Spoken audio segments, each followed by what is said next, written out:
Hey guys, tonight we're stepping back into a world where the clang of metal could echo through your dreams, where the smell of damp earth mixed with the tang of iron, and where the line between boy and man blurred the moment you could hold a spear steady. Imagine standing in a muddy field at dawn, the mist curling low over the grass, and every breath you take feels heavy with the weight of what's coming. You've been handed a weapon longer than you are tall, and someone's telling you you'll be marching out before breakfast. You probably won't survive this. So before you get comfortable, take a moment to like the video and subscribe, but only if you genuinely enjoy what I do here. And hey, let me know in the comments where you're watching from and what time it is right now. I love picturing this sleepy little community scattered all over the world, each of us drifting toward the same dream at different hours of the night. Now dim the lights, maybe turn on a fan for that soft background hum, and let's ease into tonight's journey together. It's easy from the safety of a modern bedroom to imagine that in the Middle Ages, you had to be some hulking, grizzled warrior to join a battle. But history, with all its inconvenient truths, shows us something far less comforting. In many parts of medieval Europe, the age at which you might be called or pushed into fighting was shockingly low. This wasn't a time when armies held polite recruitment drives with age limits posted in neat handwriting. It was a time when survival often came down to whether you could carry a weapon, keep up with the column, and stand your ground when another human charged at you with the intent to kill. Picture a boy of 12 or 13. In our world, he's still learning algebra, probably doesn't know how to boil pasta, and is more concerned with whether he'll make the school football team. In medieval England, France, or the Holy Roman Empire, that same age might be enough for him to be apprenticed to a knight as a page. He wouldn't be in the thick of battle just yet, not officially, but he'd be training, absorbing the culture of war, like the smell of the stables and the scrape of whetstones on sword edges. By 14, if he'd shown promise, he could be a squire riding alongside his knight into dangerous territory, carrying weapons, tending armor, and learning firsthand what it meant to serve in war. The line between training and combat wasn't a brick wall. It was more like a slippery slope. You could be helping your knight in the middle of a skirmish one day and find yourself swinging a sword at an enemy the next. The chronicles tell us stories of squires who, in moments of crisis, fought as fiercely as seasoned men-at-arms. In other words, the battlefield didn't always wait politely for your 18th birthday. And that was just the noble side of the equation. For common folk, the rules, such as they were, could be even looser. Many medieval towns were obliged to supply a certain number of able-bodied men for the local lord's service. In desperate times, able-bodied could mean anyone who could stand upright and grip a spear. Archaeological evidence combined with accounts from the period shows that some militia fighters were barely into their mid-teens. A shortage of manpower didn't inspire moral debates. It inspired practical solutions.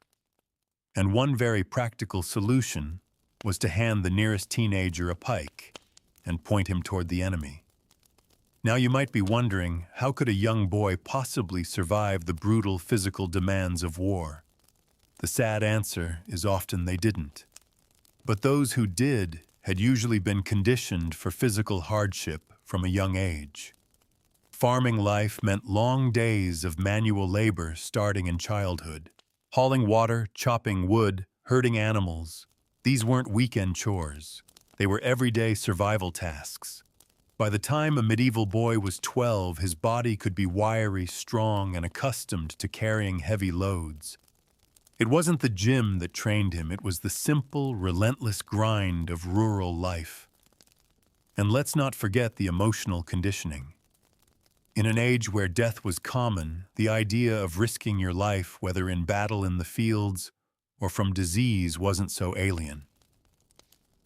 The modern concept of adolescence as a protected bubble between childhood and adulthood simply didn't exist. You might be considered a child in one breath and an adult in the next, depending on what the day demanded of you. Still, there was a certain grim logic to starting young. If you wanted someone to become a skilled fighter, you didn't wait until he was a grown man to teach him how to handle weapons. Training began with wooden swords, archery practice, riding drills. A boy who started these at 10 could be competent by his early teens, ready in the eyes of his lord or community to fight if needed. It's unsettling to think of a 13-year-old as ready for battle, but that's exactly how the system worked. And there were exceptions that tilted the balance even further.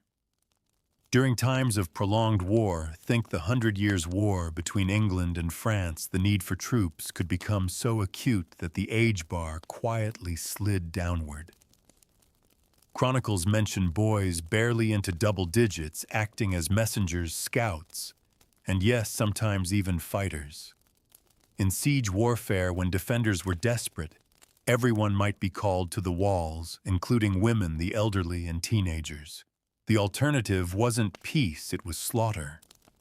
The church had its opinions, of course, and sometimes tried to impose moral restraint. There were papal decrees urging Christian rulers not to send children into battle, but these edicts often melted away when confronted with the cold reality of military necessity. Lords and commanders might nod in polite agreement to churchmen, then return home and tell their captains to take whoever could hold a spear straight. Even in knightly culture, with its lofty ideals of chivalry, the romanticized image of the gallant warrior often masked the reality that boys were groomed for combat well before they reached what we'd call adulthood. The chivalric code might have preached honor and mercy, but it also glorified martial skill, loyalty to one's lord, and the readiness to fight for those causes without hesitation. If anything, it reinforced the idea that a young nobleman should prove himself early. Now imagine yourself in that world, lying in the dark the night before your first muster. You're on a straw pallet in the corner of a drafty hall, surrounded by the creak of timbers and the murmurs of others trying to sleep. Your hands smell faintly of oil from cleaning weapons, and your mind is replaying the drills you've done 100 times. You've heard stories of battle from older men, some proud, some bitter, some haunted.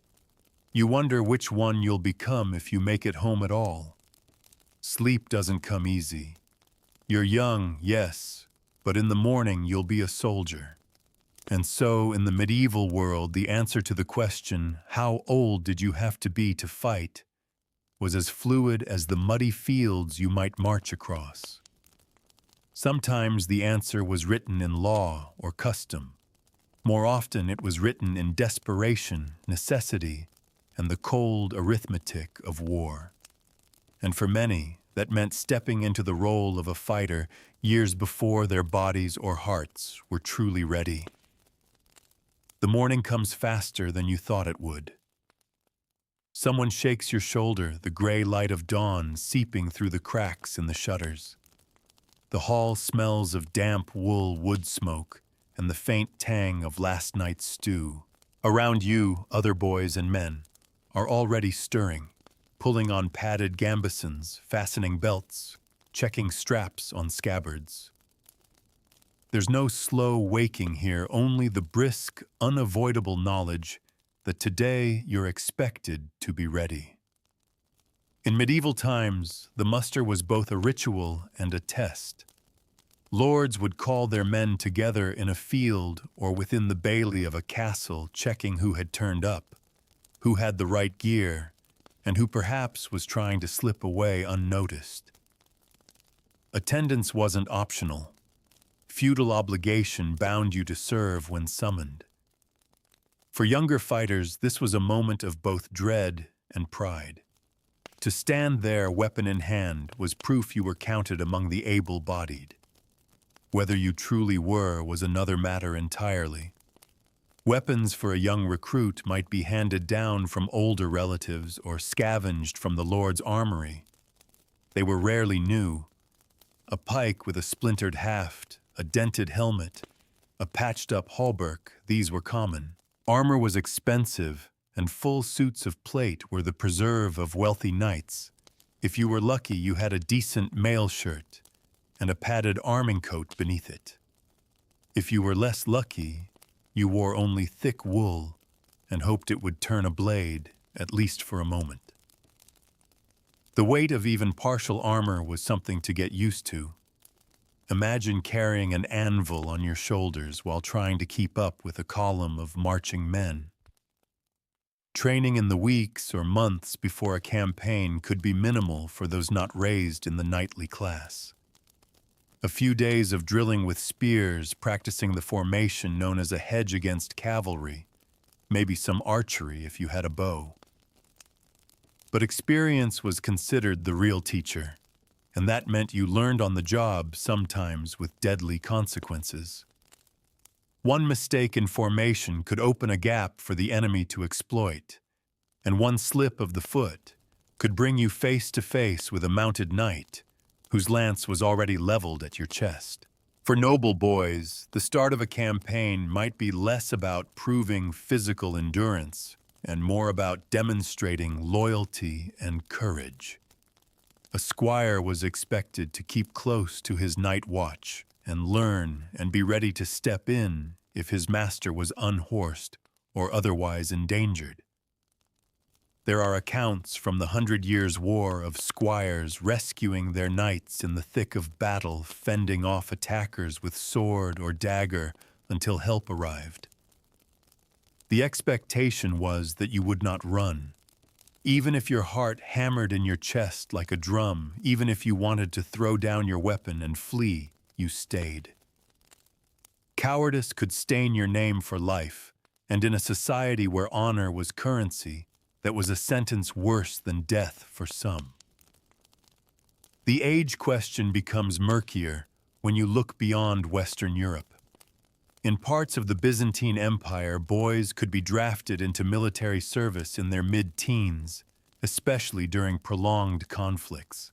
In the Islamic world, similar expectations could be placed on youths, though often tempered by the idea that they should at least be capable of wielding their weapons effectively before being sent into danger.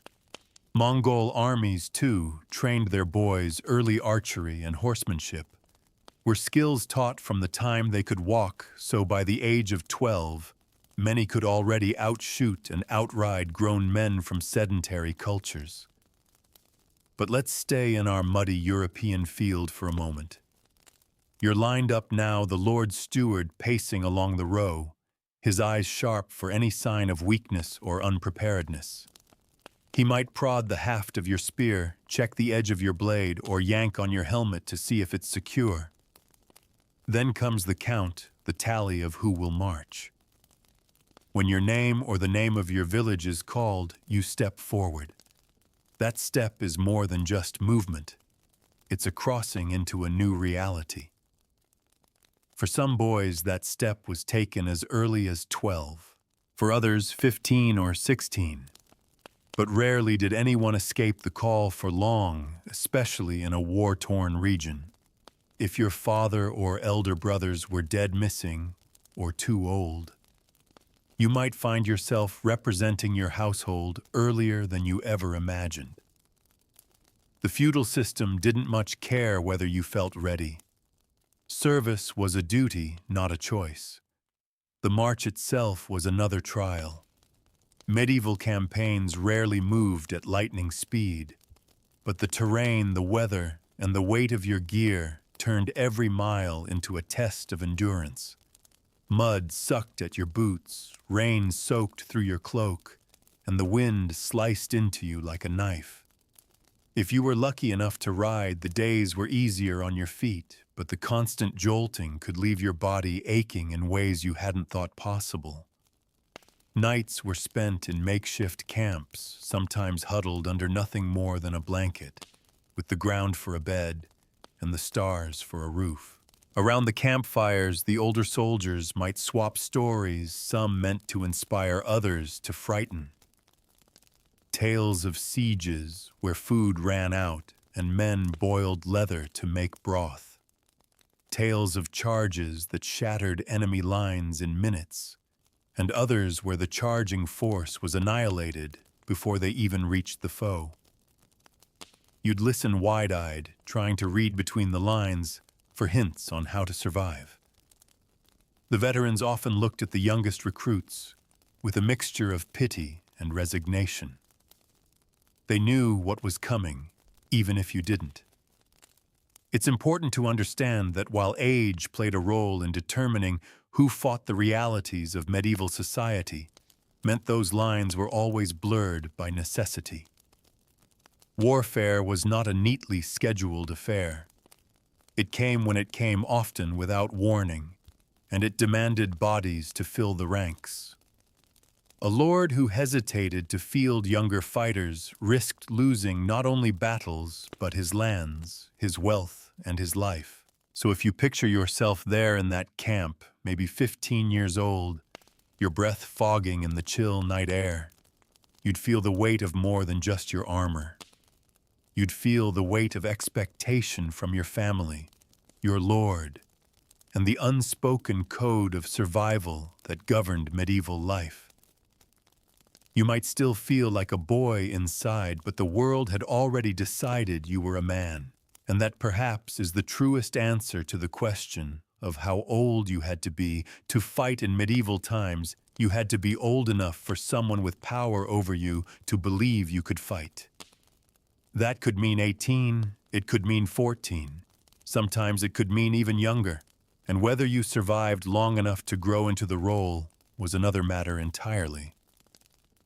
The flicker of firelight on faces, the low murmur of men talking, the smell of roasting meat mixed with wet wool, these sensations blend together as the night deepens. Somewhere nearby, a sentry coughs, and another calls out a challenge to a shadow moving near the camp. You pull your cloak tighter, the spear at your side, a strange comfort. Tomorrow you march again, and the day after that. And eventually, perhaps sooner than you'd like, the day will come when the march ends in battle. Dawn comes with no warning, just the slow fading of the stars and the pale smear of light across the eastern sky.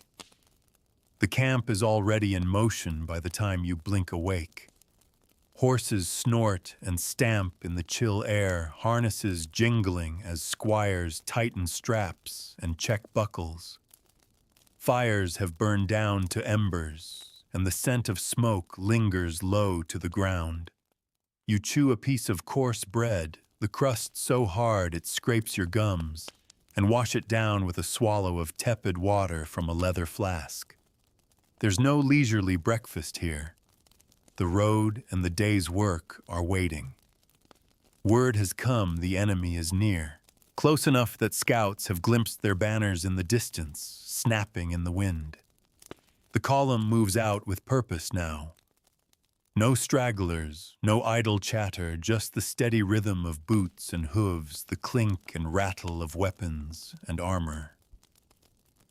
You've been told that your place as one of the younger fighters will be toward the rear of the formation.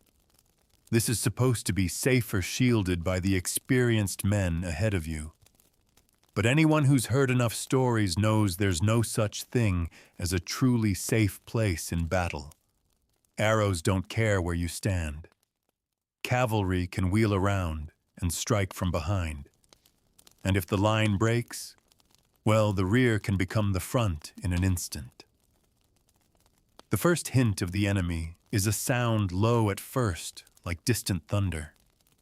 It's the murmur of hundreds of voices, the clink of their gear, the thud of their boots. Then faintly, the metallic ring of weapons striking together, either in practice or in the nervous habit soldiers have before a fight. Your stomach knots, and you grip your spear tighter, feeling the rough wood against your palm. When both forces come into view, It's like two tides rolling toward each other, still separate for now, but destined to clash. The air is tense, heavy, and every sound feels sharper. The creak of leather, the hiss of a bowstring being drawn, the faint whicker of a horse shaking its mane. Somewhere ahead, the standard-bearers plant their poles firmly in the earth, banners snapping above them, a rallying point if things go wrong. Then comes the waiting. This is something they don't tell you about in all the tales of glory. Battles don't always start with a sudden charge. Sometimes they begin with a long, cold stretch of standing in place, heart pounding, every muscle wound tight. You watch the enemy, they watch you, and somewhere between the lines, a few unlucky souls, messengers, perhaps trot nervously across the open ground. The first arrows arc overhead. You hear them before you see them, a rushing hiss, like a gust of wind ending in dull thuds or sickening cracks. Someone near you cries out and crumples. The line shifts uneasily, shields coming up, heads ducking. For you, it's the moment when this stops being a drill. The arrows aren't for practice. The shouts aren't from sparring. This is real. Orders ripple down the line. The front ranks brace shields, interlocking spears angled forward. You feel the push from behind as everyone tries to close gaps. The ground underfoot is uneven, and you keep adjusting your stance, terrified of tripping. The enemy begins to advance, their formation tight, their weapons gleaming dully in the morning light. You can see their faces now, some young, some weathered, all set in grim determination. The first clash is a noise like nothing else, the crash of wood and steel, the grunt and cry of men straining against each other.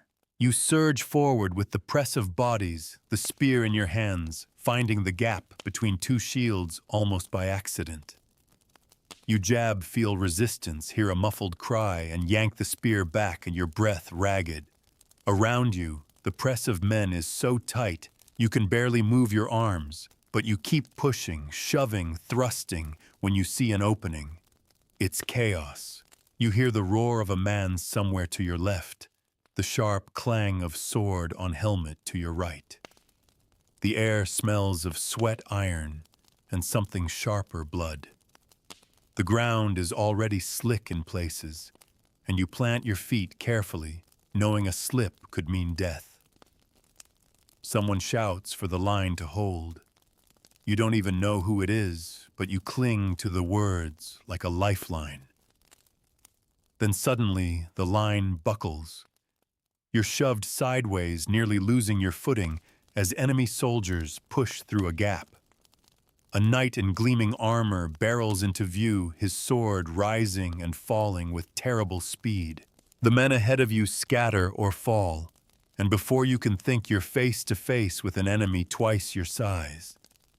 He swings low, the blade flashing toward your legs, and you stumble back, jabbing wildly with your spear. It glances off his armor, buying you just enough time for someone else to drive a pike into his zen. He crumples, and you stand frozen, chest heaving, unsure whether you've just survived or barely delayed the inevitable. In moments like this, your age doesn't matter. No one is looking at you and thinking too young. They're looking at you to hold the line, to fight to survive. You could be 13, you could be 30. It's all the same in the madness of the melee. Somewhere behind the horn sounds a long, low note that means fall back. You're not sure why. Maybe the flank is collapsing. Maybe reinforcements are coming. Either way, you turn and run with the others, boots slipping in the churned mud, the noise of pursuit pounding at your heels. This is another truth that they don't tell you sometimes. The bravest thing you can do is run. You reach the rallying point, gasping, clutching your spear. Men are already reforming the line, shouting to one another, dragging the wounded out of the way. You glance at your hands and realize they're shaking your knuckles white against the wood. You can still hear the roar of battle behind you, but for now, you're alive. This was just the first taste. Some boys didn't even get that much before falling. Others found themselves fighting again within minutes, the enemy pressing hard. And for all of them, young or old, the question of how old did you have to be became irrelevant the moment the fighting started. You were old enough if you were here. You were old enough if you could stand your ground. You were old enough if you could make it to the next hour alive. As the day drags on, the rhythm of battle ebbs and flows. Charges surge forward, falter, and are driven back. Arrows rain down in sudden flurries. The sun climbs high, the heat baking through your armor, your mouth dry no matter how much you drink. You stop noticing the aches in your muscles. They're simply part of you now. You stop noticing the fear, too, because fear has no place left to grow when you're already drenched in it. By evening, when the fighting finally slows, the field is a place of strange quiet. Crows wheel overhead.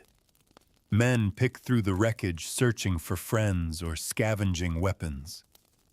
You find yourself sitting on a fallen log, your spear leaning against your shoulder, the world spinning slightly around you. The veterans don't say much. They've seen too many first battles to think words will help. That night, you lie awake under the stars, the shouts and clangs replaying in your head. You wonder if you fought well, if you disgraced yourself, if you'll be called forward again tomorrow. You wonder if this is what it will be like for the rest of the campaign, and you realize something. Whatever age you started, if you keep fighting, you won't be the same person by the time you stop. The next morning, the air is sharp and cold, carrying the faint, sweet, sour smell of trampled grass, churned mud and blood that hasn't yet washed away. Your body feels as though it belongs to someone else, your arms heavy, your legs stiff, every bruise and scrape, sending up a dull complaint each time you move. You've discovered muscles you didn't know you had, and all of them seem to be protesting. Sleep was a fractured thing, scattered between bursts of memory, the scream of a man falling, the glint of an enemy's blade, the thud of your spear finding its mark. Around you, the camp is quieter than usual. Men move with deliberate slowness, speaking in low tones. The clatter of armor is muted, the usual morning banter gone. A few men tend to their gear, oiling blades, patching gambesons. Others sit silently staring into the middle distance, their eyes shadowed. The wounded are the busiest, those who can still walk, shuffle toward the makeshift healer's tent, where the smell of crushed herbs fights with the copper tang of blood. Those who can't walk are carried. You're told to report to your company's sergeant. He's an older man, his face weathered into deep lines, his voice gravelly from years of shouting over the din of battle. He looks you over with a quick, practiced glance, not to admire or chastise, just to take stock. Still alive, still breathing, still able to carry a spear. That's enough for now. There's no ceremony for surviving your first fight. No one claps you on the back or says, "Well done, lad." The medieval army wasn't built for sentiment. You simply keep moving forward as if yesterday were just another task on a long list. The work of war doesn't pause for reflection. There are dead to be buried or burned wounded to tend supplies to recover from the field before scavengers, human or otherwise, pick it clean. For the younger fighters, the aftermath could be just as dangerous as the battle itself. If you were wounded, the lack of modern medicine meant even small injuries could fester. A cut from a blade might look clean, but could turn septic in days. Fever was as much an enemy as any man with a sword. And if you were fortunate enough to escape injury, you might still face the creeping exhaustion that came from poor food, cold nights, and the constant tension of expecting another attack. If you were a squire, your duties in the aftermath were doubled. Not only did you have to keep yourself in one piece, but you also had to see to your knight's needs.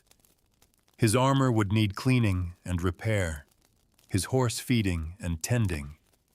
His wounds, if he had any, would be your responsibility until a surgeon could take over. And while you might long for sleep, your knight's demands took priority. Serving in this role was part apprenticeship, part test of endurance. Among the common soldiers, the rhythm was much the same. After a fight, your lord or captain might order the company to fortify the camp, dig ditches, or erect palisades. If the army was preparing for a siege, you might be set to hauling timber, building siege engines, or digging tunnels toward enemy walls. Rest was a luxury granted in scraps rather than full nights.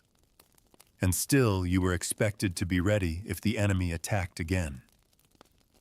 There were campaigns where battles came in quick succession, the space between them measured in days rather than weeks. A young fighter might have little time to process what had happened before he was thrust back into the fray. The shock of that first fight didn't have a chance to fade, it was simply buried under the next one. In some cases, the aftermath wasn't even spent near the battlefield. If the enemy retreated, the army might follow, pressing the advantage. That meant long, punishing marches with the same weight of gear, the same hard ground to sleep on. For the youngest soldiers, this was the crucible in which they were forged or broken. Some adapted quickly, their bodies hardening their minds, learning to function under constant stress. Others withered their spirits, worn thin until illness, injury, or desertion took them out of the ranks. But here's the thing, even if you were young, even if you had barely crossed the threshold into your teens, you were still part of the machine. There was no allowance for youth once you'd stepped into the role of a soldier. You'd taken your place in the line and now you were expected to hold it. The fact that you might still be growing, that you might have been chasing rabbits in the fields just months ago, mattered to no one but yourself. It's in these quieter moments, if they can be called quiet, that you begin to notice the subtle changes in yourself. You start checking your gear automatically without being told. You listen for certain sounds in the night and can tell the difference between the wind in the trees and the footsteps of a man approaching. You begin to eat faster because you've learned that the call to move can come before you've finished. These habits creep in until they're simply part of who you are. And yet for all that, the innocence of your age lingers in strange ways. You still find yourself drawn to the campfires at night, listening to the older soldiers' stories, half in awe, half in disbelief. You still laugh at jokes that have nothing to do with war, though the laughter comes less often now, and when it does, it feels sharper, more fleeting. In those moments, you're reminded that you're still a boy in a man's world, but that realization fades each time the horn blows or the captain calls. The men who've fought for years know this transformation well. They've seen it happen to countless young recruits, the slow erosion of softness, the sharpening of edges, the way a face can age in months instead of years. Some veterans take a quiet pride in seeing a boy become a soldier. Others look away, perhaps remembering their own youth and the price they paid for it. In the larger view of history, these moments after battle rarely make it into the chronicles. The scribes wrote of victories, defeats, treaties, and noble deeds. They didn't write about the 15-year-old who sat by the fire staring at his boots because he couldn't shake the sound of them while dying in his arms. They didn't write about the 13-year-old squire scrubbing blood out of a surcoat by moonlight. But those moments were as much a part of war as any charge or siege. And so the answer to how old did you have to be isn't just about the age you first picked up a weapon. It's about the age you stopped being able to put it down. Once you'd fought, whether you were 12 or 20, there was no going back to the boy you'd been. The world wouldn't let you. The army wouldn't let you. And perhaps you wouldn't let yourself. By the second or third day after that first clash, the wounds in the ranks are tallied replacements sought, if any can be found. The commanders make their plans. Scouts range ahead, bringing back news of the enemy's movements. The soldiers, young and old, fall back into the same routine as before, because that's how armies survive, by doing the same things over and over until they're muscle memory. And when the next call comes, when the next march begins, you pick up your spear, adjust your cloak, and take your place in the line. Whatever aches you carry, whatever memories you wish you could bury, they go with you. Because in medieval times, once you were counted among the fighters, you fought until you could fight no more. The days begin to blend into one another. You lose track of how long it's been since that first battle. Weeks, a month more. Time on campaign isn't measured in neat little boxes on a calendar. It's measured in marches, in skirmishes, in the number of times you've replaced a snapped spearhead or patched a tear in your cloak. Your body changes first. At home, you thought you were strong from farm work or training, but this is different. The constant weight of your armor, however little or much you have, shapes. Your shoulders toughens your back. Your palms grow hard with calluses from gripping spear shafts, sword hilts, and shield straps day after day. The blisters on your feet harden into leathery pads, though they still ache when you bed down at night. You walk farther in a week than you once did in a month, your legs learning to keep moving long after your mind wants to stop. Hunger becomes a companion you simply live with. Food on campaign is rarely enough and rarely fresh. Salted meat, coarse bread, the occasional pot of stew when supplies allow. It's fuel, nothing more. You learn to eat quickly and without complaint, because there may not be seconds, and there's no telling when the next meal will come. The older men joke that campaign life is the best diet a man can have. You'll come home leaner, harder, they say, if you come home at all. You force a smile when they say it, but inside you know there's truth there. The road has a way of stripping you down to the essentials, of leaving only what's necessary to survive. The mind takes longer to adapt. The first few nights you woke with every strange sound, your heart hammering. A snapping twig, a cough in the darkness, the sudden whinny of a horse, each one felt like the start of another attack. Over time, you learn to tell the difference between danger and background noise, though part of you stays wound tight even in sleep. Dreams come and go, sometimes vivid, sometimes absent. The bad ones where you're back in the press of battle or standing frozen as an enemy charges cling to you in the morning like a second skin. If you're lucky, you find a few older soldiers willing to pass along their wisdom. Not the grand speeches of captains, but the quiet advice that keeps you alive. Keep your gear dry. Never drink all your water before midday. Don't chase a fleeing enemy too far. It's how they lead you into traps. Never look too long into the eyes of the man you've just killed. They may be too much like your own. Marches are punctuated by moments of both camaraderie and silence. On good days, the column moves smoothly, the weather holds, and someone starts a song that threads its way through the ranks. On bad days, the rain turns the road to soup boots suck at the mud, and conversation dies into grim muttering. You keep your head down, focusing on the rhythm of your steps. Left, right. Left, right. Don't stumble. Every so often, you're called into smaller engagements, raids on enemy supply lines, skirmishes over a bridge or a hilltop. These are shorter, sharper bursts of violence than the great set-piece battles, but no less dangerous. A lucky arrow, a well-aimed sling stone, a sudden rush by hidden cavalry, any of these can cut down the unwary. And in these moments you realize that your age doesn't shield you from danger. In fact, sometimes being younger makes you a target, because an enemy might see you as an easier kill.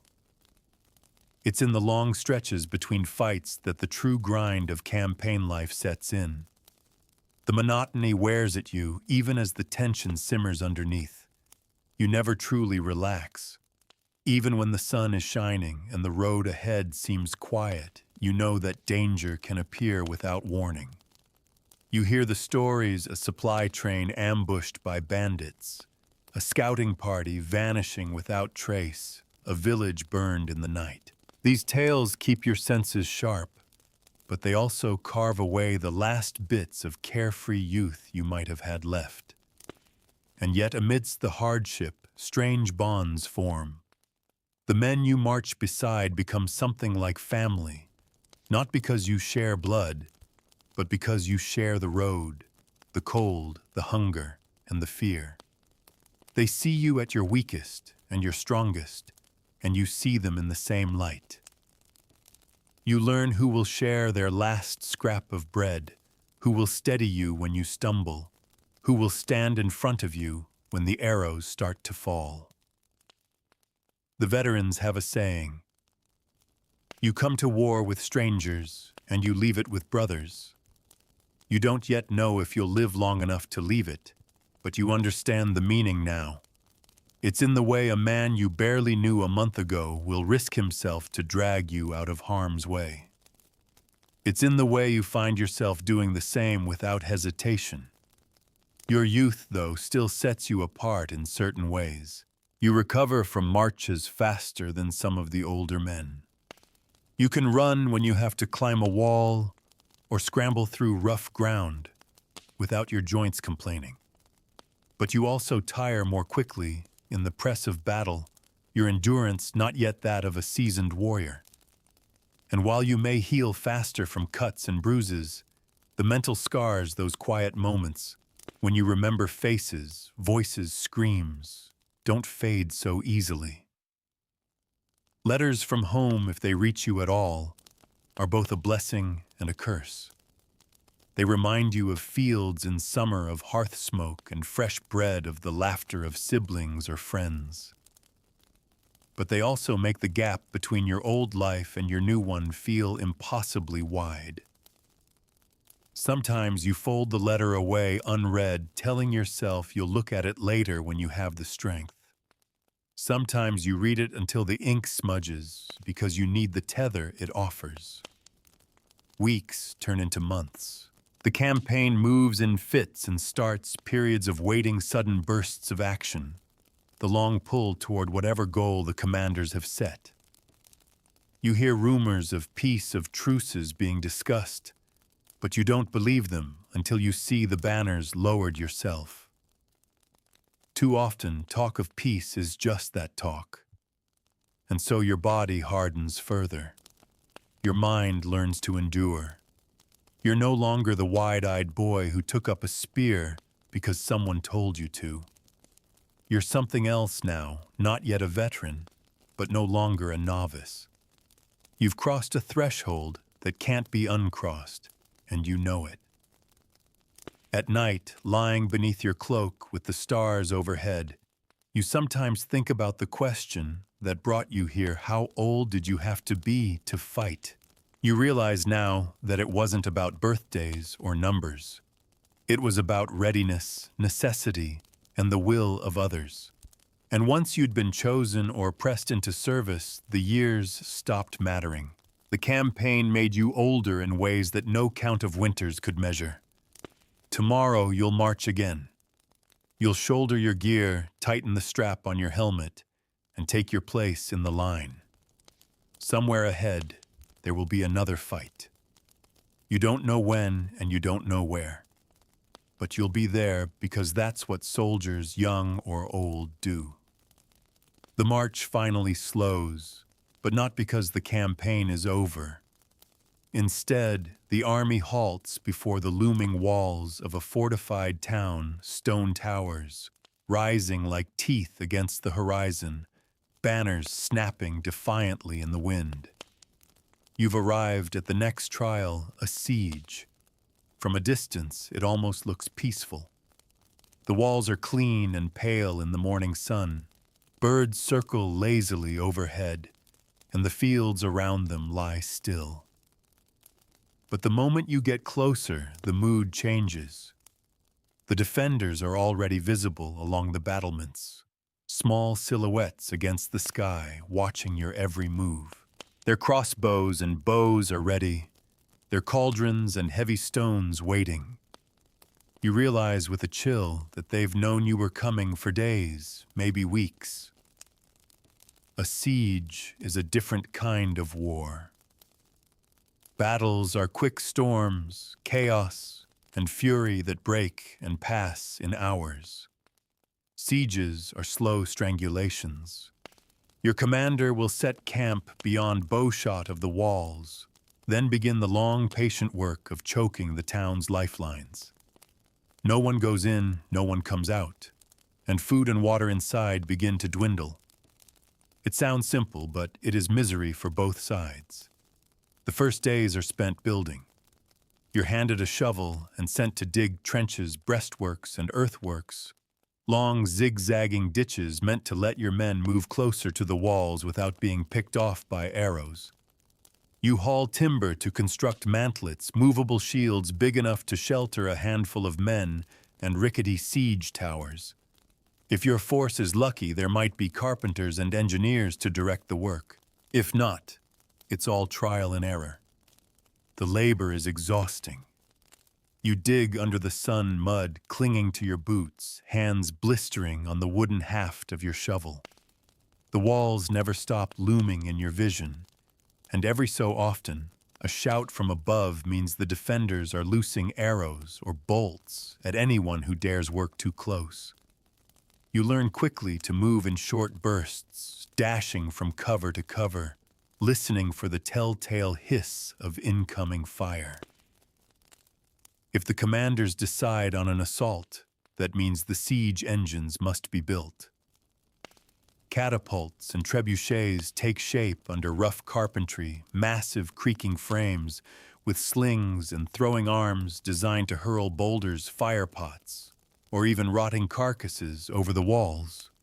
The first time you watch one of these great machines loose a stone, it's almost beautiful. A slow, graceful arc ending in a deafening crash of shattered masonry. The defenders answer in kind, their own engines lobbing missiles back into your camp. You quickly discover that during a siege, danger never truly sleeps. Even in the quiet hours, the enemy might sally out in small groups to burn your siege works, pick off stragglers, or ambush your supply lines. The younger fighters are often given sentry duty at night, pacing the lines with a spear or bow in hand, peering into the darkness for any sign of movement. The stillness plays tricks on you. A shifting shadow might be a cat, or it might be a man crawling low toward your position. You never know until you're shouting the alarm. Food is a concern here too. While the defenders slowly starve inside, the besiegers must keep their own supplies flowing. Wagons from the countryside bring in barrels of grain, salted fish ale, and whatever livestock can be driven to the camp. But the longer the siege drags on, the leaner the rations become. For a boy barely past childhood, the grind of half-empty bellies and unending work begins to wear away the last illusions about glory in war. And then there is the mining. Not the kind for gold or silver, the kind meant to bring down a wall. Teams of men, sometimes including the younger soldiers, are sent to dig tunnels beneath the fortifications. The work is dangerous and suffocating. You crawl in low, dark passages, the air thick with dust, the timber props groaning overhead. You carry out soil in baskets, listening for the sounds of the defenders digging their own countermines toward you. When the tunnel is ready, it's packed with combustibles set alight and left to collapse the foundations above. Sometimes it works, sometimes it doesn't. And sometimes you're still inside when the enemy finds your tunnel first. As the days stretch into weeks, you begin to see the subtle signs of strain on both sides. The defenders' arrows come less frequently. You catch glimpses of thinner faces on the walls. At night, the watchfires atop the towers seem fewer, but your own camp is thinning too, men succumbing to wounds, illness, or simple exhaustion. Dysentery sweeps through the tents. Fever claims the unlucky. The smell of sickness and death settles in the air. Morale rises and falls in strange patterns. A successful strike against the enemy's outer works can send spirits soaring for a day. A sudden downpour that floods the trenches can sink them just as quickly. For a young fighter, it's a strange education in patience and endurance. The quick rush of battle feels almost easier than the long drag of waiting, digging, and watching. And then sometimes the order comes, prepare for the assault. Ladders are gathered, mantlets moved forward, siege towers rolled into position under the cover of darkness.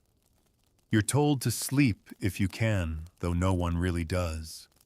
In the cold hours before dawn, you grip your weapon and stare at the looming shadow of the walls, knowing that soon you'll be racing toward them under a storm of arrows. The first steps toward the walls are the worst. The ground is rough-pitted from weeks of bombardment. Men fall before you even reach the base, arrows in their throats, stones crushing their helmets. You rush past them, heart hammering, the weight of your gear dragging at your limbs. You reach the wall, throw yourself against it, and begin to climb. The defenders fight with a desperation born of knowing they have nowhere to run. Boiling water, pitch, and sand rain down. Crossbow bolts whistle past your ear. Somewhere to your left, a ladder tips backward, spilling men into the ditch below. But above you, someone reaches the parapet, hauls himself over, and vanishes from sight into the fight beyond. If you make it up, the battle changes to brutal close-quarters chaos. The narrow walkways atop the wall force you into single combat, shield to shield, sword to sword. You have no room to swing widely, no space to step back. It's a test of grit and balance as much as skill. You push, shove, and strike, knowing a single misstep will send you tumbling down to the ground or into the waiting hands of the enemy. Some sieges end here with the walls breached and the defenders overwhelmed. Others grind on even after the outer defenses fall, the fight moving into the streets and alleys of the town itself. And if the town doesn't surrender, the sack begins looting, fire, and slaughter. For the youngest fighters, this is often the moment when the last illusions shatter. Whatever honor they imagined in war is drowned in the chaos of men taking what they can while they can. When it's over, whether by surrender or conquest, you stand among the smoking ruins, too tired to feel anything. You've learned another lesson in what it means to fight in medieval times, that victory can feel as hollow as defeat, and that the cost of taking a place can be almost as great as the cost of defending it. When the dust of the siege finally settles, you find yourself walking through streets that no longer belong to the people who once lived here. The air smells of ash and damp stone. Doorways hang open, windows shattered, market stalls overturned and abandoned. You've been told to help secure the area, but the defenders are either dead prisoners or fled into the countryside. What's left are the ruins of a town and the memories of what it cost to take it. For a young fighter, this moment is strange. You've survived something most of your village will never see and never want to. You've stood under enemy fire, fought hand to hand, on a wall, endured hunger and cold and fear. Part of you feels older now, as though you've crossed into a different realm of life. But you're still young enough to feel uneasy about what you've done and seen. The veterans seem almost casual about it, tired but unsurprised. You realize they've done this before, maybe many times. In the medieval world, a siege victory could change a man's fortunes, sometimes for the better, sometimes for the worse. If you fought well, if someone important saw you act with courage or skill, your name might begin to circulate. A captain might remember the boy who held the ladder when others fell back.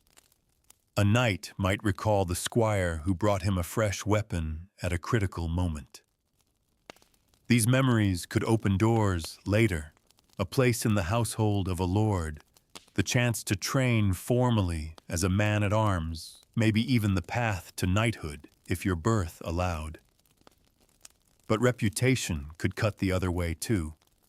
If you froze at the wall, if you faltered when ordered to push forward, if you were seen hanging back from the worst of the fight, these things could follow you just as surely. Soldiers remembered such moments, and gossip could cling to you like mud. In the rigid hierarchy of medieval warfare, there was little patience for hesitation, no matter your age. For many young fighters, the prize after a siege wasn't promotion or glory. It was simply survival and the hope of plunder. When a town was taken, the victors often claimed goods as payment coins, livestock, weapons, anything portable. For a boy who owned nothing but his clothes and gear, even a few silver pennies could feel like a fortune. You might trade them for better boots, a sturdier cloak, or tuck them away for the day you returned home. Yet plunder carried its own dangers. Some commanders kept strict order after a victory, allowing only controlled looting and punishing those who disobeyed. Others turned a blind eye, letting their men take what they wished. In the chaos, tempers flared, and disputes over spoils could turn violent, sometimes fatally so. A young fighter had to learn quickly when to speak up and when to keep his head down.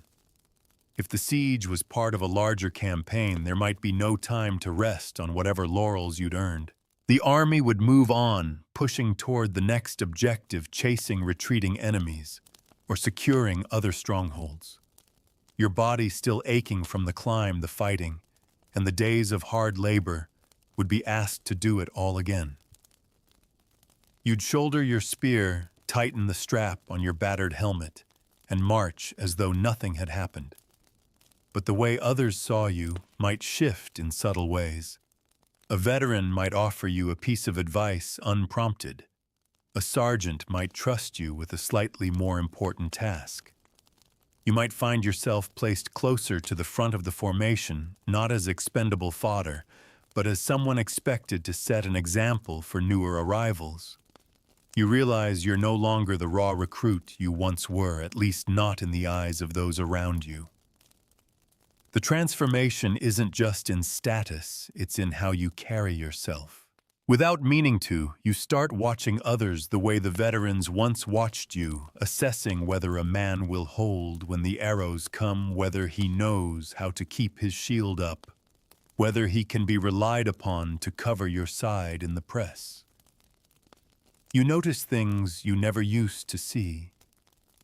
The small ways fear shows itself, the quiet confidence of those who've survived many fights. You're beginning to read the battlefield before it even forms. Of course, there's still a shadow over it all. You're young enough that the memories of the siege come unbidden at odd times. A clatter in camp makes you flinch, expecting falling stones. The sight of a high wall in a village you pass through makes your stomach tighten. Some nights you wake with the phantom sensation of climbing a ladder under fire, your hands slick and your breath ragged. There's no name for it in your world, no talk of battle shock or trauma. You're simply expected to endure it, to keep moving, to put one foot in front of the other. The older men may sense what you're feeling, but they speak of it only in gruff, oblique ways. It gets easier or you'll get used to it.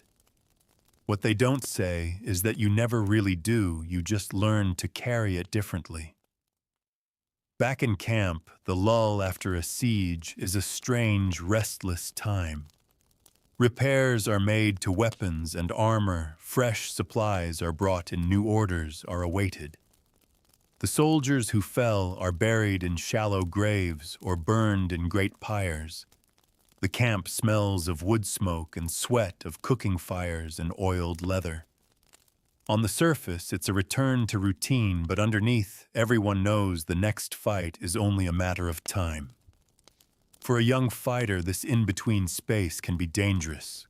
Too much idleness breeds trouble, brawls, gambling, petty theft. Some drift toward the camp followers, merchants, washerwomen, and others who trail the army, spending their meager pay as fast as they earn it. Others volunteer for scouting or messenger duty, preferring the risk of the open road to the slow decay of waiting. You start to understand why some men seem unable to stop fighting, even when they could go home. War, for all its misery, has its own strange momentum. And somewhere in all of this, you realize that your age has stopped being a topic of conversation. No one calls you boy anymore, not because you've grown older in years, but because you've been tested and found capable of enduring what's asked of you. You may still be a teenager, but in the eyes of the army, you're a soldier. And that title once given is not easily taken back. The siege has marked you in ways you can't yet name. It's altered the course of your life no matter what comes next. Even if you were to lay down your spear tomorrow and return to the plow or the forge, you would never again be only a farmer's son or a blacksmith's apprentice. You would always be the one who fought at the walls. The weeks after the siege slip by in a strange rhythm. The army moves, but not with the urgency of the early campaign. There are villages to secure roads, to patrol outposts, to garrison. Your duties shift from the constant, exhausting grind of siege work to the smaller, steadier tasks of keeping an occupied territory under control. It feels different, but no less demanding. At first, the quiet is almost unsettling. You wake expecting the rush of orders, the barked commands to form ranks, the distant rumble of siege engines. Instead, you're sent to escort a supply wagon or to watch over a half-abandoned village while the local lord is summoned. But even in these calmer tasks, you learn quickly that danger doesn't always announce itself. One day, you're walking the edge of a forest with a few others, your spear resting on your shoulder, your thoughts drifting toward dinner. The next moment, arrows whip out of the tree line, and one of your companions is down before you've even drawn breath. Bandits, rebels, or simply desperate townsfolk, it doesn't matter. The fight is short, brutal, and leaves you with the taste of metal in your mouth. You realize that even away from the grand battles, war is always just a heartbeat away. With each encounter, your movements grow sharper, more automatic. You don't think about tightening your helmet strap anymore, you just do it. You don't question the order to move out at dawn. You're already awake and ready when it comes. These small habits accumulate until one day you notice that your old self, the boy who hesitated and looked to others for cues, is gone. In his place is someone who acts without waiting, who trusts his training, his instincts, and his companions. The veterans have begun to treat you differently. They don't offer advice quite as often now, except for the rare important things. Instead, they expect you to keep pace, to take your share of the watch, to hold your line without needing to be told. It's not unkindness, it's trust. You've proven you can carry your weight, and in an army, that means you belong. Belonging is a powerful thing, especially for someone who hasn't yet lived half his years. You find yourself standing a little taller, speaking a little more confidently. You know your place in the company, where you fit in the marching order, whose shield overlaps yours in formation. The men to either side are no longer strangers. They're the ones you've bled with, laughed with, endured cold nights and long marches beside. But there's a shadow to this belonging too. You've begun to realize that the more you serve, the harder it will be to leave. Every new fight, every new march, every new order you follow weaves another thread into the life of a soldier. And the more threads there are, the harder they are to unwind. You've seen men who returned home after years in the ranks only to drift back to the army because they couldn't settle into a quieter life. Your skills have grown sharper. You can keep your spear point steady even with your arms trembling from exhaustion. You can judge the reach of a sword at a glance. You can string and loose a bow with cold, wet fingers. You know the quickest way to patch a split in your gambeson with whatever cloth is at hand. And perhaps most importantly, you can read a man's intentions in the set of his shoulders, the way he grips his weapon, the way his eyes flick toward an opening. These are valuable skills in war and nearly useless outside of it. That thought lingers in the back of your mind, surfacing when you catch yourself moving silently through a village at night, scanning every shadow for trouble when all you're supposed to be doing is fetching water. You wonder if you'll ever be able to stop seeing the world this way. The pay, such as it is steady enough to keep you clothed, fed, and occasionally able to send a coin or two home if home is still where you left it. Letters, if they come at all, are few. Sometimes you hear news from passing merchants, a poor harvest, a fire in the next shire, a marriage or a death. You store these scraps of information carefully, turning them over in your mind during long watches or sleepless nights. The connection to your old life grows thinner with each passing season. The seasons themselves mark the passage of time more clearly than any calendar. Spring means mud and swollen rivers slowing the march. Summer brings dust and heat armor chafing and water skins running dry. Autumn is the season of campaigns when the harvest is in, and lords turn their attention to settling scores before winter. And winter is a trial all its own. Cold that seeps through every layer, frost that stiffens your gear, wind that cuts to the bone. Fires help, but never enough. Winter also means long stretches of waiting. Armies rarely mount major offensives in deep cold, so you spend more time in garrisons or winter camps. It's here that you see another side of soldiering. The boredom, the gambling, the petty squabbles that can turn violent in a heartbeat. For younger fighters, winter is often when they learn the subtler arts of surviving in an army, not just keeping warm and fab, but navigating the politics of the company, knowing when to speak and when to stay silent. Some winters, the commanders disband the levies until spring, sending men back to their villages. Others keep the core force together, especially if the borders are unsettled. If you're kept on, it means more work guarding roads, patrolling against raiders, keeping the peace in restive towns. It also means your life as a soldier doesn't pause just because the weather has turned.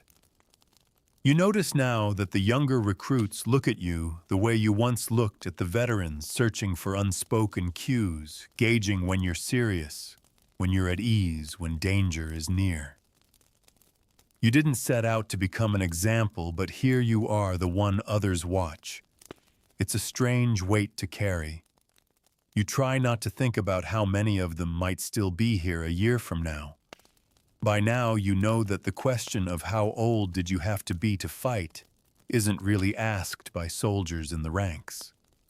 Once you've survived a few months in the field, age ceases to matter. What matters is whether you can do the job, whether you can stand your ground, whether you can follow orders, whether you can keep moving when every part of you wants to stop. Those who can do these things are soldiers, no matter how few birthdays they've had. As you sit by the fire one cold evening, mending a tear in your cloak, you realize that war has become the rhythm of your life. Not just the battles and sieges, but the marches, the camps, the endless small duties that fill the days between. You can imagine doing this for another season, another year. You can even imagine doing it until you're one of the old, scarred veterans with stories to tell and warnings to give. And yet part of you wonders if you'll recognize yourself when that day comes. Winter drags on, and with it the strange, restless rhythm of garrison life. You'd think the cold months would make you long for home more than ever, for the familiar hearth, the smells of your family's cooking, the sound of voices you've known all your life. But the longer you serve, the more complicated that longing becomes. You try to picture your old life. The village square in springtime, the lanes lined with thatched cottages, the fields stretching toward the low hills. You remember the faces, friends, family, neighbors, and the shape of days filled with work so different from this tending crops, mending fences, fetching water. It's all still there in your mind, but it feels smaller now. Not lesser exactly, just distant, like looking at a place through a narrow window from far away. The truth is, you've changed in ways you don't fully understand. You move differently, think differently, carry yourself differently. You look at the faces of those younger than you, faces that have never seen a battle, never heard the whistle of arrows overhead, and they seem impossibly young. And then you remember that's what you looked like not long ago. This is the quiet danger of long service. The world of war starts to feel like the real world, and the world you came from starts to feel like a dream. The camp becomes its own kind of home. You know where to hang your cloak so it won't freeze stiff in the night. You know which cook fires will feed you without watering the stew until it's tasteless. You know who in your company snores and who talks in his sleep. These details root you in a strange, rough comfort. And then there's the belonging. Out here, you've earned your place. Not because of birth or land or inheritance, but because you've stood your ground when it mattered.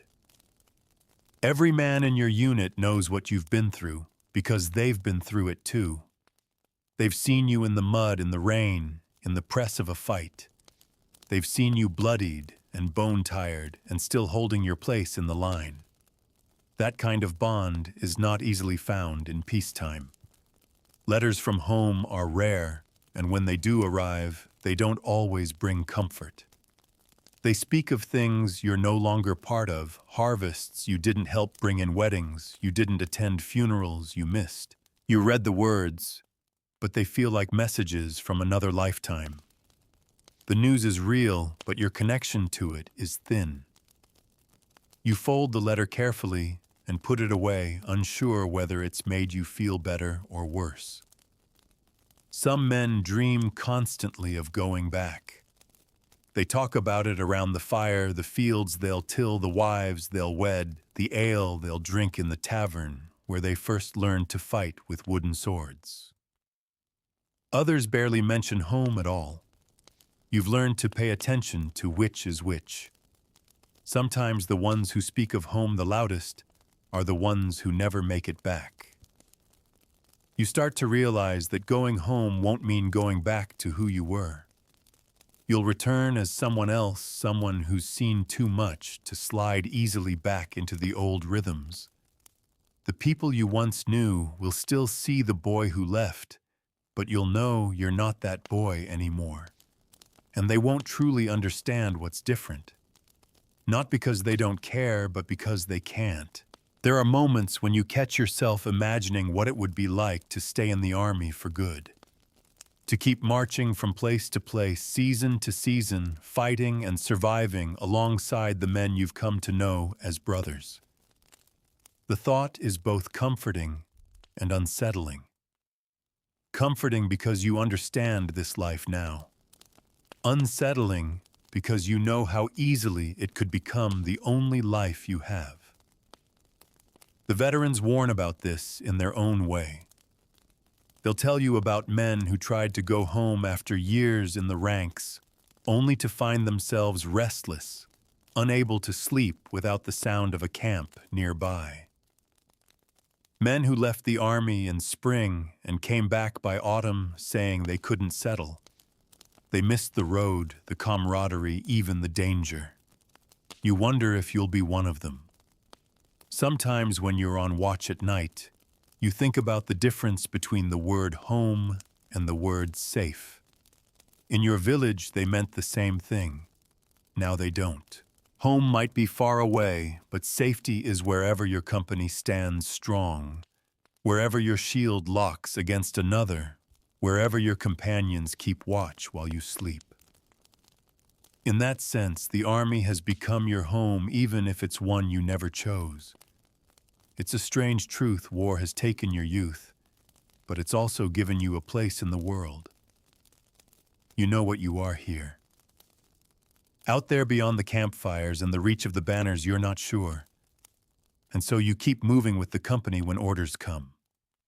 You shoulder your pack, adjust your gear, fall into step with the others. The path ahead may lead to another siege, another battle, another winter in a distant land. You don't know when, if ever, you'll see the fields and faces of your childhood again. But for now, you march with your brothers in arms, because this is where you belong. That's the paradox no one tells you when you're young, and first handed a spear, you might leave home to fight. But somewhere along the way, the fight becomes your home. And once that happens, leaving it behind can feel as hard as leaving the place you were born. By now, you've served long enough to notice that war isn't just about the clash of swords and the push of shields. It's also about decisions made far above your head. Decisions you don't always understand and sometimes don't even hear about, until you're already marching to carry them out. When you first took up arms, the word orders meant a simple thing.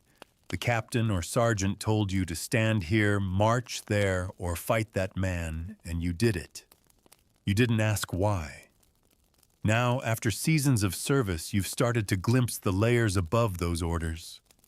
The lords and commanders have their own reasons for choosing when to fight, when to hold, and when to march away. And those reasons aren't always the ones you'd expect.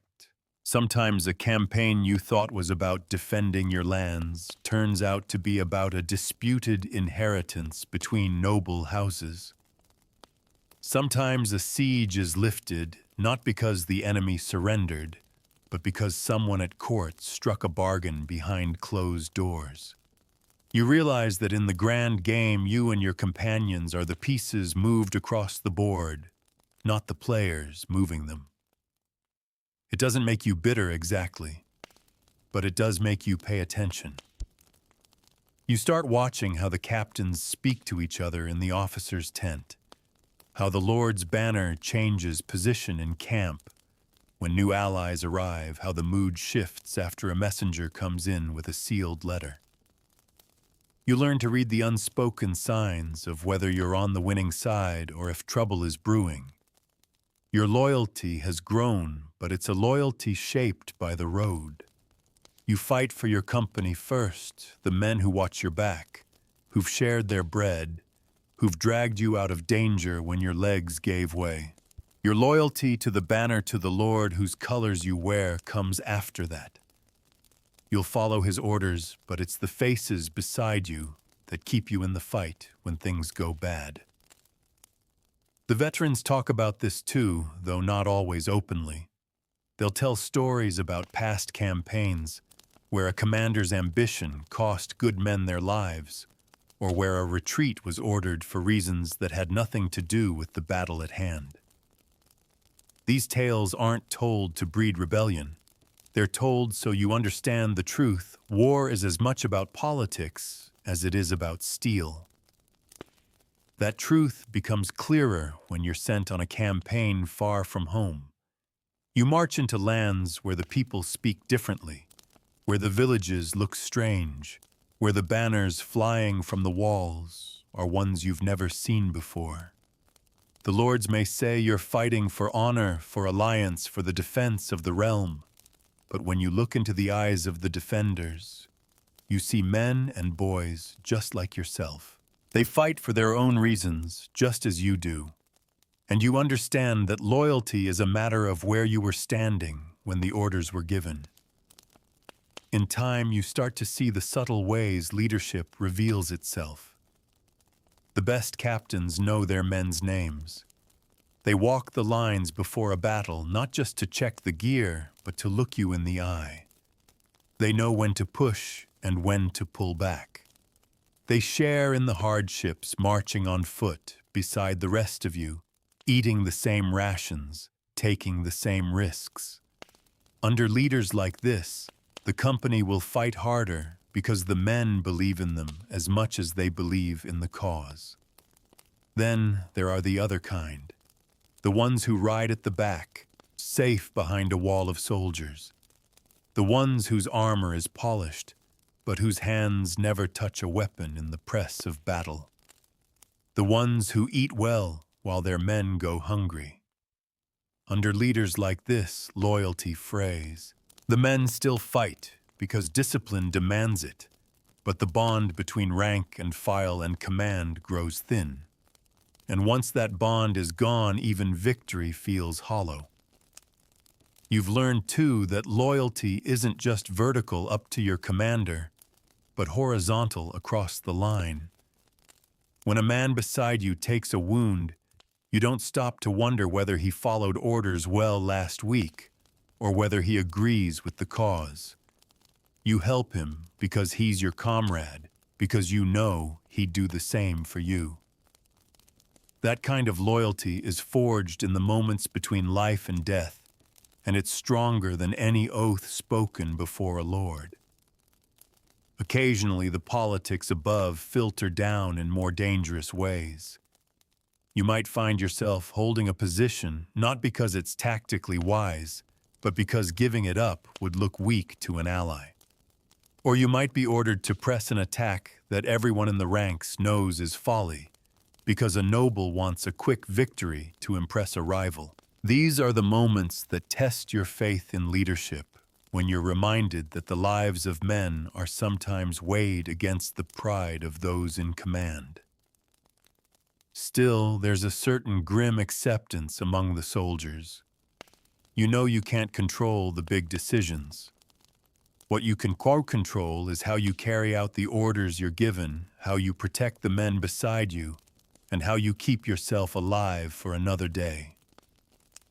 That's the soldier's bargain. You give your service, and in return you trust that your companions will see you through. Your view of loyalty has changed from the boy who first took up a spear. Back then, loyalty meant doing as you were told. Now it means knowing who you truly serve. You serve the company, the line, the brothers who share your hardships. You serve the banner because it binds you together, not because you believe every word spoken in its name. In quieter moments, you think about how young you still are, how much of your life has already been given to following orders you had no hand in shaping. You wonder how many more years of service it would take before the politics behind the war matter less to you than the war itself. You've seen older soldiers for whom the cause no longer matters at all, only the fight. They measure time not in years, but in campaigns. You can see how easily that could become your future. And yet there's a strange strength in knowing your place in this chain. You know what's expected of you. You know how to read the mood of your leaders. You know when to keep your head down and when to step forward. You may not be the one giving the orders, but you've learned to survive under them, and that's its own kind of mastery.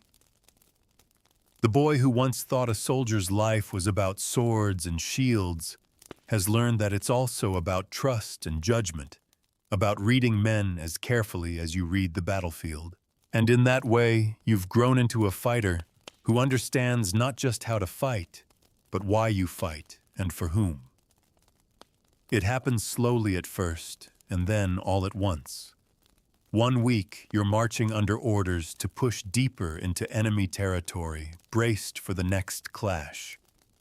The next, the horns sound not for battle, but for parley. Whispers spread through the camp, envoys have arrived, banners of truce fluttering in the cold wind. You've seen truces before, moments when fighting pauses so the dead can be buried or prisoners exchanged. But this feels different. Captains disappear into the command tent for hours. Messengers ride in and out with sealed scrolls. The mood in camp shifts from tense anticipation to restless uncertainty. And then the announcement comes, the war, at least against this enemy, is over. Your lord has struck a bargain. The man whose banner you've been told to fear, the one you've charged against, and watched your friends fall before he is now an ally. The first time you hear it, it doesn't make sense. You think of the faces on the other side of the wall during the siege, the clash of spears in the mud, the shouts in a language that sounded like defiance. You remember the man who nearly cut you down in a skirmish by the river. And now you're supposed to stand beside him, trusting him to guard your flank as if none of it happened. The veterans take it in stride. They've seen this before. They shrug and say it's the way of things. Lords and kings have their quarrels, and they also have their reconciliations. Soldiers fight where they're told, and then they stop when told. It's not personal, they say, it's politics. But for you, it's harder to swallow. You've spent years learning to see the enemy as other. Not evil, perhaps, but certainly dangerous, someone who would kill you without hesitation. Now you're expected to look past all of that, because a few nobles have exchanged promises. It feels like being told the ground is sky and the sky is ground, and you're expected to walk as though nothing's changed. The first time you march alongside them, the air is thick with unspoken tension. You keep glancing at their weapons, wondering if they'll turn them on you, the moment backs are turned. They glance at you the same way. The commanders might declare an alliance, but trust doesn't come from words spoken in a tent. It comes from time spent surviving together. And time is the one thing you can't rush. Shared danger has a way of reshaping things. Not long after the alliance is struck, you find yourselves fighting a new enemy together. The field is chaotic lines shifting under pressure. In the press of the melee, one of your former foes, a man you recognize by his armor, blocks a blow meant for you. Without thinking, you cover his side in return. The exchange is wordless, instinctive. Later, around the campfire, you nod to each other across the flames. It's not friendship yet, but it's a start. Over weeks and months, the strangeness fades. You learn their names, hear their jokes, share their food when rations run low. You realize they fight for the same reasons you do not, because they hate the man across from them, but because it's the life they've been bound to. They too were told where to stand, who to guard, who to kill. You start to see how arbitrary the lines can be drawn and redrawn by men who never have to hold them under arrow fire. But there are still moments when the past flares. A careless comment, a story of a battle where your sides met before the truce and the air tightens. Old wounds don't vanish. They wait quiet but alive beneath the surface. You learn to navigate these moments the way you'd skirt a bog carefully without sinking too deep. Sometimes you wonder if you'll ever meet an enemy who stays an enemy forever. The veterans tell you not to count on it. They talk about men they've fought alongside in one war and against in the next. They laugh about it now, but you can see the shadows in their eyes when they speak of those times. War is fickle, they say, and the hands that steer it are as changeable as the wind. For a young soldier, these shifting alliances teach a hard truth: loyalty is not the same as enmity. You can fight fiercely against a man one season and stand beside him the next without either changing who you are. The loyalty that matters is to the company you're with now in this moment in this fight. Tomorrow, the lines may move again and you'll have to adjust all over. This constant shifting shapes the way you think. You stop asking why as often, because the answers rarely help. You start focusing instead on how to work with the men beside you, how to hold the line no matter whose colors they wear, how to keep yourself alive when the ground keeps changing under your feet. It's not cynicism exactly, it's adaptation. The change also seeps into your sense of identity. Once you might have said proudly, "I fight for my Lord." Now you say simply, "I fight with my company." You still wear the Lord's colors, still salute his banner. But in your heart, you know the bond that matters is with the men who will stand shoulder to shoulder with you when the charge comes. There's a strange kind of freedom in this understanding. You can accept the politics without letting them define you. You can fight hard without needing to believe in every cause. You can find respect, even a kind of kinship, in men who once stood against you because you see them now as mirrors of yourself. One evening after a long day of marching with the newly allied troops, you sit by the fire and realize something. The question that brought you into this life, how old do you have to be to fight, no longer feels like the right question. It's not about when you're old enough to hold a weapon. It's about when you're old enough to understand that fighting isn't always about who's right or wrong. Sometimes it's just about who's standing next to you when the orders come. And in that moment, you understand why the veterans don't flinch at the turn of alliances. They've seen enough to know that the faces across the field today might be the ones at your side tomorrow. And the only thing that really matters is making sure you all survive long enough to see that day. The years in service have a way of blurring together. Campaign seasons come and go like the turning of leaves, and you measure time less by the calendar and more by the rhythm of marching, fighting, and waiting.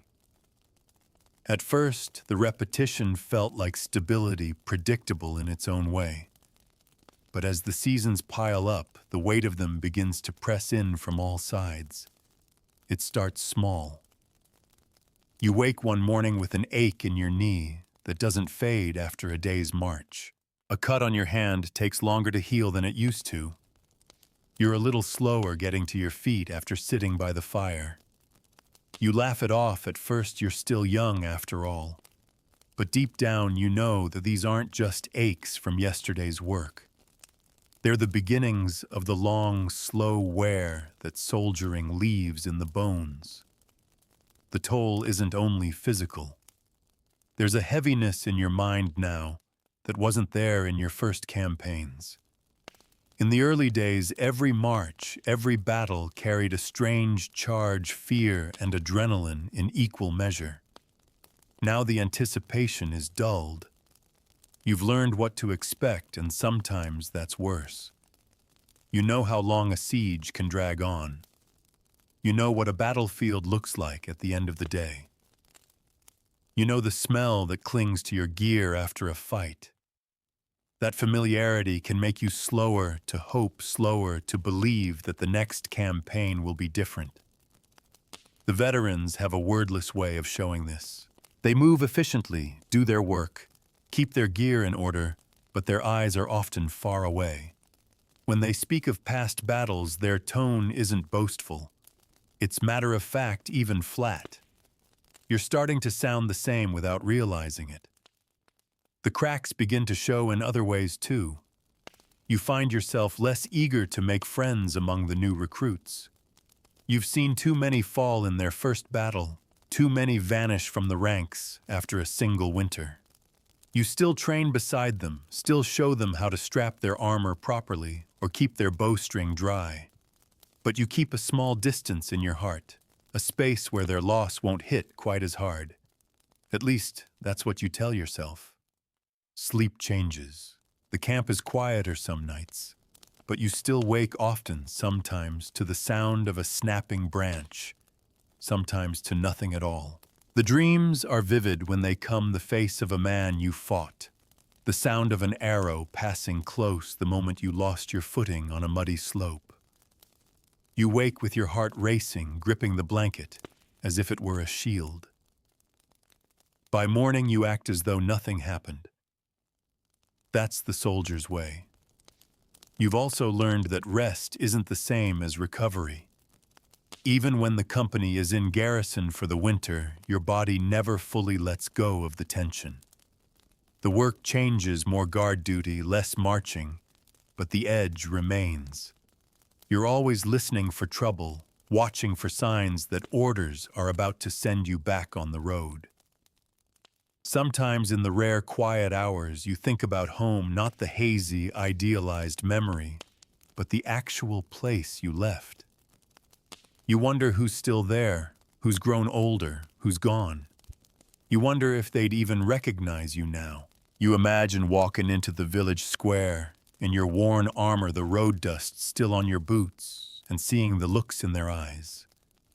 Would they see the boy who left? Or only the soldier you've become, the younger? You would have said you'd serve until you had enough coin to buy your freedom from the road. The you of today knows that freedom is harder to claim than you thought. It's not just about coin. It's about whether you can put down the spear and truly walk away. And after so many seasons, that question is harder to answer. You've seen men try. They take their pay and head home swearing this campaign was their last.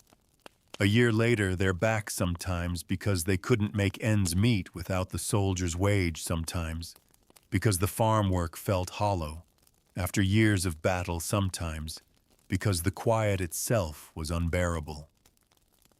War changes what silence means. For some, it becomes too loud to bear. The company you serve with now is a mix of old hands and fresh faces. The old hands carry themselves with a kind of weary precision, their gear worn but well kept, their movements efficient. The fresh faces still talk about glory, still brag about who they'll fight and what they'll win. You stand somewhere between them, not as quick to dream as the new ones, not as closed off as the veterans. But you can feel yourself shifting toward the latter. The loyalty that once felt like fire in your chest is now more like an anchor. You still stand for your comrades, still protect them, still march beside them without hesitation. But it's less about a cause and more about a habit, a deep-rooted, unshakable way of living that you can't imagine setting aside. You belong here in the line because it's where you've always been. That belonging comes at a cost. You've noticed you don't laugh as easily as you used to. The small joys, warm bread, a well-struck campfire, a good story told by the fire still matter, but they're fleeting. You take them when they come, knowing they'll vanish with the next march, the next siege, the next set of orders. It's not all darkness.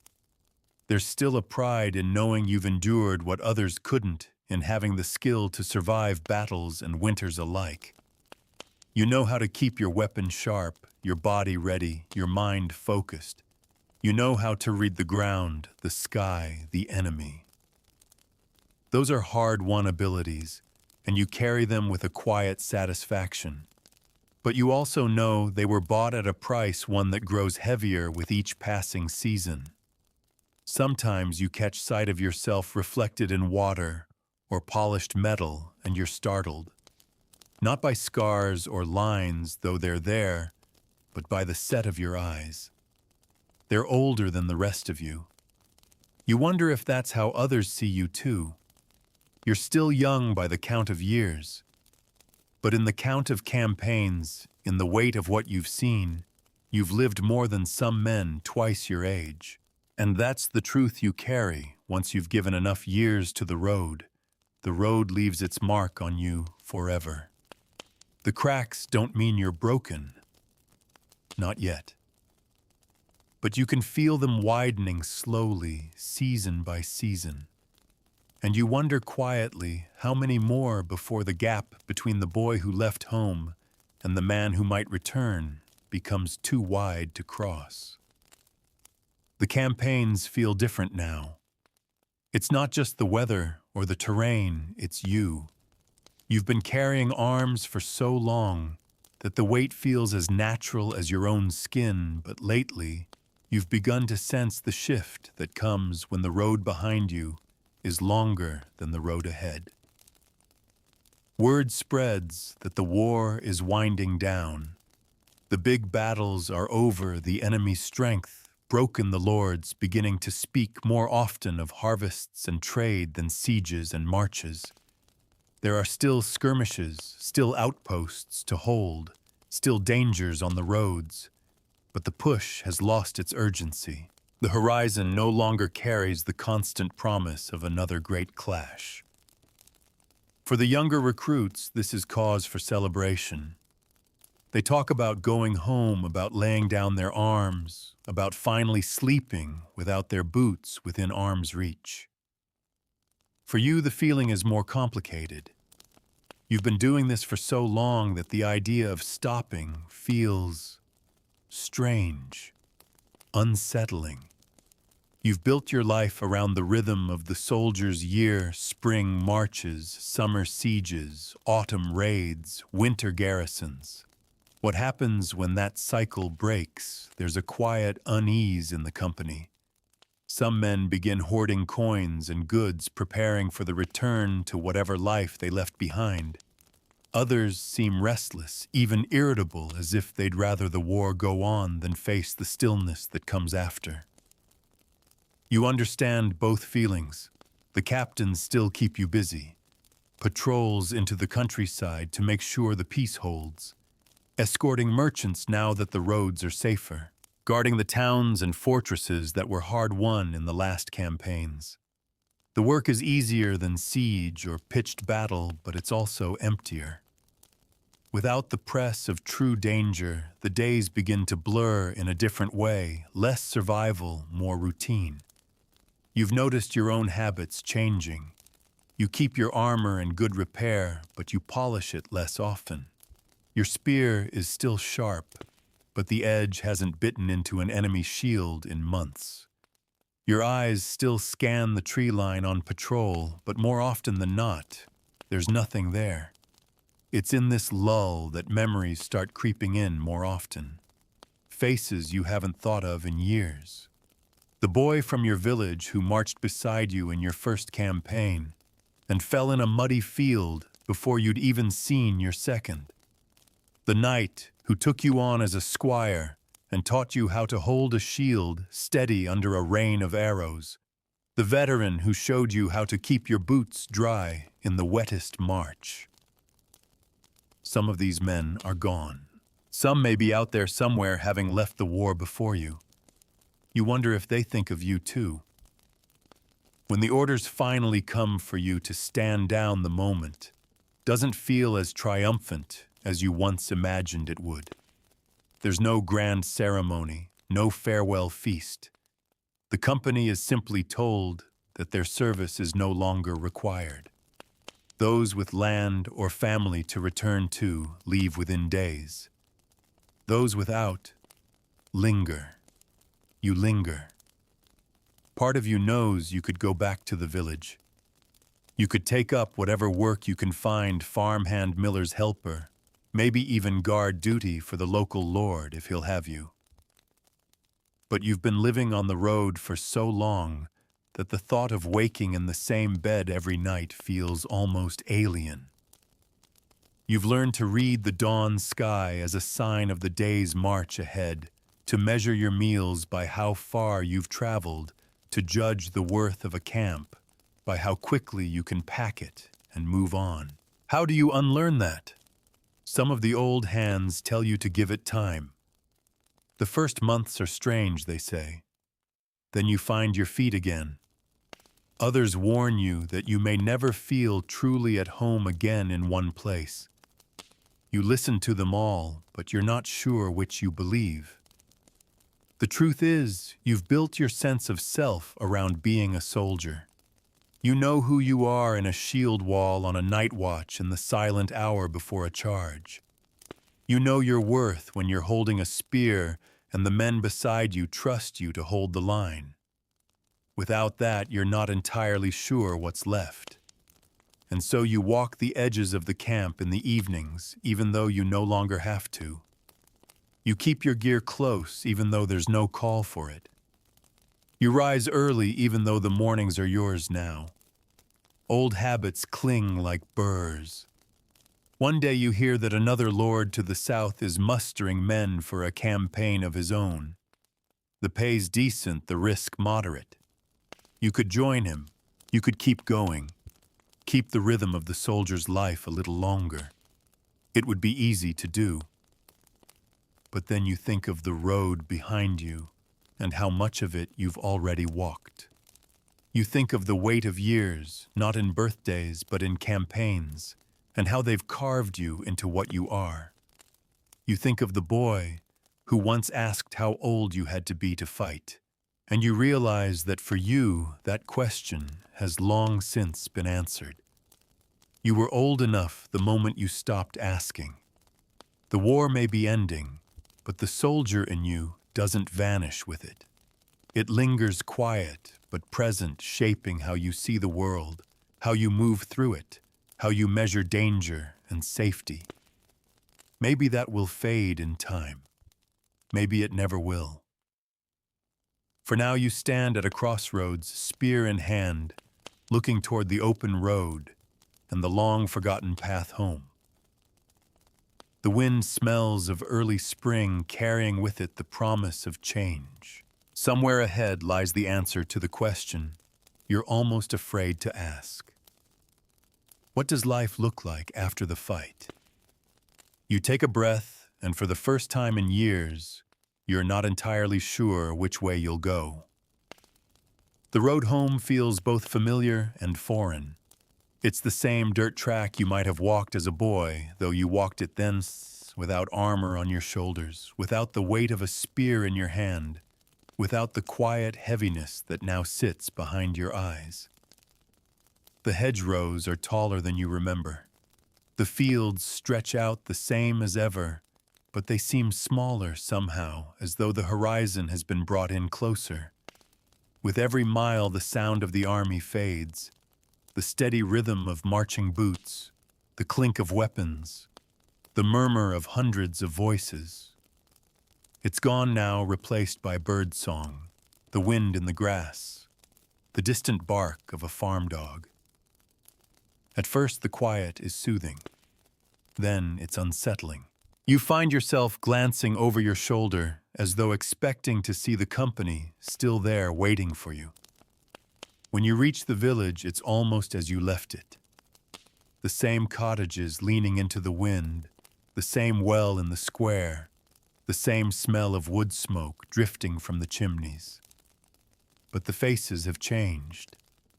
Some you know instantly, older now, but still familiar. Others you don't recognize at all, children who were not yet born when you left, strangers who have settled here in your absence. They greet you warmly enough. They ask where you've been, though most already know in broad strokes. You tell them bits and pieces, never the full truth. How could you explain what years of war feel like to someone who has never heard the hiss of arrows overhead? You smile and nod and accept their congratulations for returning home safely. Inside, you're not sure if safe is the right word. The first nights back are the hardest. You lie in a real bed for the first time in years, the mattress soft under you, the air still. You should sleep deeply, but your body refuses. You wake at every creak of the timbers, every change in the wind. You keep your spear within reach, out of habit, more than necessity. In the morning you rise before the sun, as though the sergeant's whistle might sound any moment. People expect you to settle in, to take up a trade, to find your place again in the rhythm of the village. You try. You help in the fields, fix the thatch on a roof, carry sacks of grain from the mill. The work is honest, but it feels like moving through water, slower, heavier than the life you've known. Your hands are strong, your body capable, but the skills you've honed for years have little place here. No one needs a shield wall to bring in the harvest. You find moments of peace, sitting in the sun with a loaf of fresh bread, listening to the river while the village goes about its work, watching children play with sticks and pretend to be knights, their laughter ringing through the air. You remember when you did the same, never imagining how close to the truth that game would become. But even in peace, war lingers. You catch yourself studying the way the wind bends the tall grass, thinking about how it might hide an approaching enemy. You scan the tree line without meaning to. You measure distances between houses, imagining lines of retreat or defense. It's not fear, it's habit. Habits carved so deeply that they feel like part of you now. Some days you miss the road. Not the fighting exactly, but the clarity of it. In war, the choices were simple. Hold the line, follow the order, protect the man beside you. Here life is quieter, but more uncertain. No one is telling you where to stand or when to move. The path ahead is yours to choose, and after years of being given a place, that freedom can feel more daunting than the battlefield. The people in the village see you as a man now, no matter your age. They look to you in small ways, a dispute over a boundary, a question of safety when strangers pass through. You've learned to read people, to judge intent, to keep calm under pressure. Those skills have a place here after all, though you never thought of them as anything but survival tools. When the talk in the tavern turns to rumors of new unrest, you listen without speaking. Some will never fight again. Others speak of joining if the call comes. You sit quietly because you know that if the banners are raised once more, the question of whether you'll go will not be an easy one. The road still knows your steps, and part of you still belongs to it. One evening, standing outside under the stars, you think back to the boy you were. The boy who thought you had to be a certain age to fight. The boy who thought battle was about glory and valor.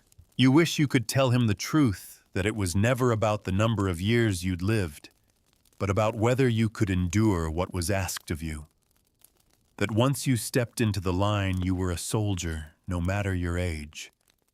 And that the hardest part would not be fighting, but finding your way back afterward. The night is quiet. Somewhere in the distance, a dog barks and the wind stirs the leaves in the hedgerow. You take a deep breath, feeling the weight of all the roads you've walked, all the faces you've known, all the battles you've survived. Peace may be here now, but you know better than most how fragile it can be. You turn toward the path that leads home, your home now, not the roads. You walk slowly, listening to the soft crunch of earth under your boots. You know the road will always be part of you. But for tonight, at least you let yourself believe that you've walked far enough. The road has faded now, its dust and clamor far behind you.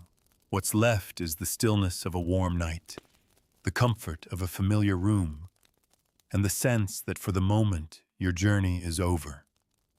You've walked through years in the span of an evening, from the uncertain steps of a boy holding his first spear to the steady tread of a soldier who's seen and endured more than he ever imagined. The sounds of battle are gone. No horns, no clash of steel, no shouts across the field. In their place is the soft hum of the present, the creak of settling wood, the faint rush of wind outside the quiet rhythm of your own breathing. You can let the weight slip from your shoulders now. There are no orders to follow, no line to hold, no watch to keep. Only rest. You've carried your armor for a long time, both the steel kind and the invisible sort that guards the heart. Tonight you can set it aside. Feel the air move freely against your skin. Let your body sink into the softness beneath you. Every part of you has earned this stillness. The road will always be there if you choose to walk it again. But for now it can wait. Your thoughts can wander down quieter paths, a summer meadow. In the early morning, the golden slant of evening light across a quiet field, the slow drift of clouds overhead. Let your eyes grow heavy. Let the edges of the room blur. The journey has brought you here to this moment of peace. Hold it gently. Let it carry you into dreams,